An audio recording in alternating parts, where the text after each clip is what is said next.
Hello बच्चों, बहुत बहुत स्वागत है आपका अपने चैनल कक्षा गणित में। यहाँ पर आपको दो चर के रैखिक समीकरणों का हल आप व्यू विधि से सीखना है। दो चर वाले रैखिक समीकरण और तीन चर वाले रैखिक समीकरणों का हल आप व्यू विधि से हमें यहाँ सीखना है और यहाँ से भी एक प्रश्न बोर्ड एग्जाम में जरूर आता है। ठीक है, हम ऐसे भी कह सकते हैं कि अगर यहाँ से देखो, ध्यान दें, ए इनवर्स अभी हमने इससे पहले वाले वीडियो में सिखाया आपको कि ए इनवर्स हम कैसे फाइंड करेंगे, कैसे ज्ञात करेंगे किसी भी अवयव का, किसी वर्ग अवयव का अगर हम इनवर्स ज्ञात करना चाहते हैं तो कैसे ज्ञात करते हैं, वो इससे पहले हमने सिखाया आपको। और अगर आपने उसको अब तक सीख लिया है, अच्छे से सीख लिया है, तो निश्चित रूप से फिर आप इन रैखिक समीकरण युग्मों को हल करना बिल्कुल आसान तरीका हो जाएगा, बिल्कुल आसान तरीका, क्योंकि हमें ए इनवर्स यहां भी ज्ञात करना है। ठीक है, तो आइए देखो समझते हैं हम कैसे दिए गए रैखिक समीकरणों का हल कैसे ज्ञात करेंगे। एक तो पहले सीधी बात है कि हमें रैखिक समीकरण दिए जाएंगे, युग्म दिए जाएंगे। दो युग्म माने क्या होता है? जोड़ा। रैखिक समीकरणों का हमें जोड़ा दिया जाएगा। ठीक है, अगर दो चर होंगे तो दो रैखिक समीकरण मिलेंगे और यदि तीन चर होंगे तो आपको तीन रैखिक समीकरण मिलेंगे। ठीक है, और उनका ए इनवर्स ज्ञात किया जा सकता है या नहीं, मतलब उनका हल संगत है या नहीं, ऐसे समझिए आप। इसको पहले आपको ज्ञात करना है कि समीकरण युग्म संगत हैं या नहीं है, पहले इसको ये ज्ञात करना है। तो समीकरण युग्म अगर संगत होते हैं तो हम ए मतलब अवयव ए का इनवर्स ज्ञात अगर कर लें तो इसका मतलब हल उसका संगत है। मतलब समीकरण युग्म संगत तब कहे जाएंगे जब ए इनवर्स उसका ज्ञात होता है तो। और ए इनवर्स कब ज्ञात होता है? जब हम ए का सार्डिक निकालें और उस सार्डिक का मान 0 ना निकले तो हम कह सकते हैं कि ए इनवर्स ज्ञात किया जा सकता है। ठीक है, तो देखो ये सब कुछ बातें हम आपको बिल्कुल एकदम स्पष्ट तरीके से बता दें कि आपको ऐसे कोई रैखिक समीकरण युग्म दिए जा सकते हैं 2x + 3y और बराबर में यहां 5 लिख दें। एक दूसरा समीकरण आपको दिया जा सकता है 3x + 4y और बराबर में यहां हम 7 लिख दें। तो ऐसे इस तरीके से कोई दो रैखिक समीकरण युग्म आपको मिल सकते हैं। ये देखो दो चर में है ना, x और y दो चरों में रैखिक समीकरण है, इसलिए केवल और केवल दो समीकरणों की ही जरूरत है। आपको दो समीकरण दिए जा सकते हैं, इनका हमें अवयव विधि से हल करना है। पहले काम अवयव विधि से हल करने से पहले आपको यह देखना है कि इसका हल दोनों समीकरणों का जो संगत युग्म है या नहीं, मतलब समीकरण युग्म संगत है या नहीं, पहले ये चेक करना है। तो अगर समीकरण युग्म संगत हैं तो देखो कैसे करेंगे, पहले समझिए। हमें क्या करना है कि जो समीकरण दिए जाएंगे उन समीकरणों से x और y के गुणांकों को एक अवयव के रूप में लिख लें। x का गुणांक देखो, पहले समीकरण में जो x का गुणांक है वो 2 है, y का गुणांक है वो 3 है, यहां दूसरे समीकरण में x का गुणांक 3 है और यहां y का गुणांक 4 है। तो आपको यहां देखो a बराबर ये गुणांकों से जो चर दिए जाएंगे उनके गुणांकों से जो अवयव मिलेगा उसको हम क्या लिखेंगे? a लिखेंगे। हर एक प्रश्न में यही करना है। यहां पर हमें जिस चर की वैल्यू ज्ञात करनी है उस चर को हम x के बराबर लिख लेते हैं। कौन कौन से चर हैं जिनकी हमें वैल्यू ज्ञात करनी है? x और y चर हैं जिनके हमें मान ज्ञात करने हैं। समीकरण हल करने का मतलब क्या होता है? चरों के मान ज्ञात करना। तो यहाँ x और y के हमें मान ज्ञात करना है और बाद में जो राइट हैंड पे ये वाली बराबर में जो अचर राशियां लिखी हैं उनको हम b बराबर लिख लेते हैं। b बराबर आपको लिखना है 5,7। इस प्रकार b बराबर क्या लिखना है? 5,7। इतना ठीक है भाई। इसके बाद में देखो हमने आपको बताया कि समीकरण युग्म संगत है या नहीं। पहले इन समीकरणों के हल होने की, संगत होने की हम कंडीशन निकालेंगे कि इनका ये संगत है या नहीं है, समीकरण युग्म संगत है या नहीं। तो संगत होने के लिए क्या करेंगे? हम इसका सार्डिक का मान निकालेंगे। क्या करेंगे? इसके सार्डिक का मान निकालेंगे। और सार्डिक का मान तो आप बहुत अच्छे से जानते हो भाई, कैसे निकालते हैं? 3 और यहाँ 4 कैसे निकालते हैं? 4 का 3 में गुणा 4 दूनी 8 और माइनस यहाँ 3 का 3 में गुणा 3 दूनी 6। तो यहाँ पर क्या निकलेगा? 2। बताओ भैया, जीरो तो नहीं है, नहीं है, इसका मतलब समीकरण युग्म संगत हैं, मतलब इनका हल निश्चित रूप से किया जा सकता है। समीकरण युग्म कैसे हैं? संगत हैं। तो संगत होने के लिए आपको इतना चेक करना है कि अगर इसके सार्डिक का मान शून्य ना आए तो आपको लिखना है हल संगत है, और यदि शून्य आ जाए तो आपको लिखना है हल संगत नहीं है। इतनी सी बात है। कुछ प्रश्नों में स्टार्टिंग में आपसे यही पूछा गया है कि समीकरण युग्म संगत है या नहीं, तो आपको क्या करना है, उसके सार्डिक का मान निकालना है और देखना है कि सार्डिक का मान 0 है या नहीं। यदि 0 आता है तो लिखेंगे समीकरण युग्म संगत नहीं है, और यदि 0 ना आए तो लिखेंगे समीकरण युग्म संगत है। इतनी सी बात, ठीक है। इसके बाद देखो कुछ आगे की बातें, अगर हमें इन समीकरणों का हल निकालना हो तो क्या करेंगे, इन समीकरणों का अगर हमें हल निकालना हो तो क्या करेंगे। तो देखो थोड़ी सी आगे, आप इतना तो आपको नहीं करना है, इसके आगे अब ले जाना है आपको, ठीक। क्या करोगे इसके आगे, इसके आगे आपको ये आव्यूह जो हमने निकाला है, ये आव्यूह क्या है, एक्स और वाई के गुणांकों का जो आव्यूह है, उस आव्यूह के आपको फैक्टर से बना आव्यूह निकालें। देखो आपको यहां लिखना है आव्यूह ए, आव्यूह ए के सहखंडों से बना आव्यूह आपको निकालना है। और बहुत अच्छे से जानते हो सहखंडों से बना आव्यूह हम कैसे निकालते हैं।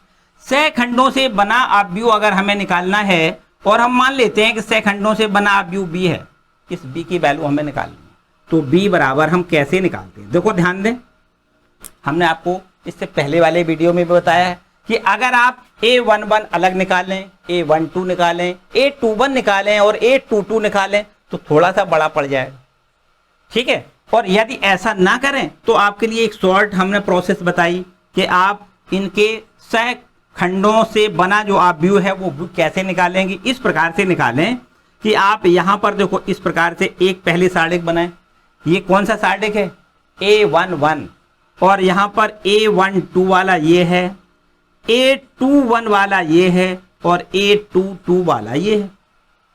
इसमें क्या करना है, देखो ध्यान दें, A11 को हम कैसे लिखते हैं, A11 को जब लिखते हैं तब -1 की पावर 1 + 1 इंटू में क्या करते हैं M11, इसी प्रकार तो लिखते हैं, इसी प्रकार लिखते हैं। तो आप यहां समझ सकते हो -1 की पावर यहां क्या हो जाती है, प्लस के 2, मतलब 2 पावर है ना, तो जब 2 पावर है तो प्लस का 1 यहां पर मिलेगा। देखो -1 की पावर 2 का मतलब 1 होता है, तो यहां पर 1 मिलेगा और M11 ये आपका है ना।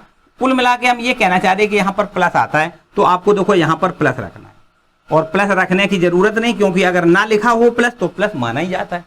इसमें क्या करते हैं, देखो इसका नाम, इसको क्या कहते हैं, A12 कहते हैं इसको। तो यहाँ पर -1 की पावर क्या लिखोगे भाई, 1 + 2 इंटू में M12, ऐसे तो लिखते हैं। तो -1 की पावर 3, इसका मतलब यहाँ पर आपका माइनस ही आता है। क्या आता है, माइनस आता है, तो आपको यहाँ माइनस लिखना है। फिर यहाँ पर उसी प्रकार तो कोई प्लस हो जाता है और यहाँ पर माइनस हो जाता है, सिंपल सी बात है। ये हमने इससे पहले वाले वीडियो में इसका पूरा अच्छे से बताया। चलो भाई, यहाँ पर हम इस b की वैल्यू निकाल लेते हैं, मतलब सहखंडों से बना आव्यूह निकाल लेते हैं। सहखंडों से बना आव्यूह कैसे निकालेंगे, पहले A11 का मतलब ये है ना, यहां से देखो इसको कैंसिल करोगे, इसको करोगे, पहली पंक्ति का पहला स्तंभ का ही अवयव ये 2 है ना, तो इसमें यहां पर कैंसिल करने पर क्या मिल जाएगा, 4 मिल जाएगा। चलो यहां पर समझ लेते हैं, देखो 3 को कैंसिल कर दो भैया तो ये 3 मिल जाएगा, इस 3 को कैंसिल करोगे तो ये 3 मिल जाएगा, और इस 4 को कैंसिल करोगे तो ये 2 मिल जाएगा, ठीक है। इतनी बात ठीक है। इसके बाद फिर क्या करते हैं भाई, फिर इसके बाद हम लोग करते हैं b बराबर समझो भाई, इसको तो 4 रखेंगे, इसको यहाँ -3 ठीक लिखा हुआ है, इसको यहाँ -3 ये भी ठीक लिखा है, इसको यहाँ 2 लिख दें ये भी ठीक है, ठीक है। अब यहाँ पर हम एडजॉइंट निकालेंगे। क्या निकालेंगे, एडजॉइंट ऑफ ए, और एडजॉइंट ऑफ ए बराबर क्या होता है, बी का ट्रांसपोज। जो हमने ये सहखंडों से बना आव्यूह निकाला है उसका हम लोग क्या करेंगे, ट्रांसपोज करेंगे। तो ट्रांसपोज का मतलब परिवर्त करेंगे, परिवर्त का मतलब इस पंक्ति को स्तंभ में बदलना है और इस पंक्ति को दूसरे स्तंभ में बदलना है। तो 4 - 3 यहां लिख दें, -3 और 2 यहां लिख दें। देखो 4 - 3 यहां, -3 2 यहां, तो आपके पास ये एडजॉइंट ए का मान मिल जाएगा ना। अब यहां से हम ए इनवर्स ज्ञात करेंगे। ए इनवर्स कैसे ज्ञात करते हैं?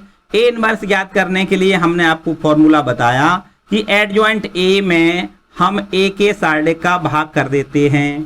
क्या करते हैं? ए के सार्डिक का भाग करते हैं। तो यहां पर देखो सार्डिक ए का मान कितना निकला है? 2। तो यहां से हम 2 का यहां भाग करेंगे और यहां पर इसका एडजॉइंट ए का मान लिखेंगे कितना? 4 -3 और यहां पर 2 लिख देते हैं। सिंपल सी बात, ठीक है। तो ये इनवर्स ज्ञात हो जाएगा। अब हमें फाइनली क्या चाहिए? हमें चाहिए x और y के मान। इस समीकरण को हल अगर करना है तो अगर हमें इसका हल चाहिए तो आप देखो यहां पर आ जाओ।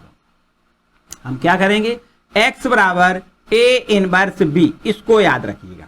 क्या करना है? लास्ट में x बराबर a इनवर्स b लिखना है, या a इनवर्स b बराबर x ऐसे लिख दो। एक ही बात है, कोई समस्या वाली बात नहीं। a इनवर्स b बराबर x। तो यहां पर a inverse b, a inverse की वैल्यू कितनी है? आपको यहां दिख रही है 1/2 और यहां पर 4 और यहां -3 और यहां पर -3 और 2। अब b बताओ कितना है? b का मतलब देखो ये लिखा हुआ है 5, 7 और बराबर में यहां x बराबर क्या है? x y है, ठीक है। तो बस इसका इसमें मल्टीपल करें और तुलना कर दें, x और y का मान ज्ञात हो जाएगा। सिंपल सी बात है। देखो 1/2 इसका इसमें देखो गुणा करोगे, इस पंक्ति का इस स्तंभ में गुणा होना है। चलो कर देते हैं। 5 चौको 20 और ये माइनस का हो जाएगा 7 या 21, ठीक, 7 या 21। यहां पर देखो इसमें करोगे तो आपको लिखना है माइनस का 3 पंचे 15 और 7 दूनी 14, ठीक है। और बराबर में यहां देखो x और ये y, x y, ठीक। अब यहां पर समझ सकते हो, देखो ध्यान दें, यहां पर आप लोग लिख सकते हो 1/2 और इधर आपके पास -1 बचेगा। यहां भी देखो -1 बचेगा।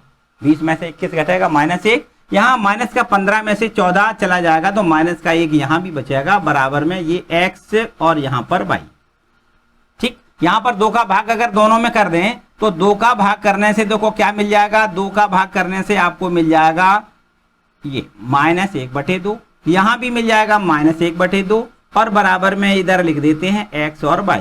अब आप क्या करोगे? तुलना कर दें दोनों पक्षों में। अगर दोनों अवयव आपस में समान होते हैं तो संगत पद बराबर होते हैं। तो यहां पर देखो x बराबर आपको लिखना है कितना? -1/2 और y बराबर भी आपको -1/2 मिला है। तो भैया इतना काम हमें करना होता है x और y के मान अवयव विधि से ज्ञात करने के लिए। अवयव विधि से समीकरण को हल करने के लिए हमें इतना बड़ा काम करना है। अगर वो कोई समीकरण 3 चरों में होता है तो आपको 3 समीकरण दिए जाएंगे। तो आपका यहां पर a जो बनेगा, a वो 3x3 ऑर्डर का मैट्रिक्स बनेगा, ठीक है। काम वही करना है जो इसमें किया है, वही उसमें करना, ठीक है। तो भैया ये आपका हमने एक एग्जाम्पल के तौर पर आपको समझाया, ठीक है। आज के लिए फिलहाल इतना ही। वीडियो आपको कैसा लगा कमेंट सेक्शन में इसकी भी राय दीजिए, ठीक है।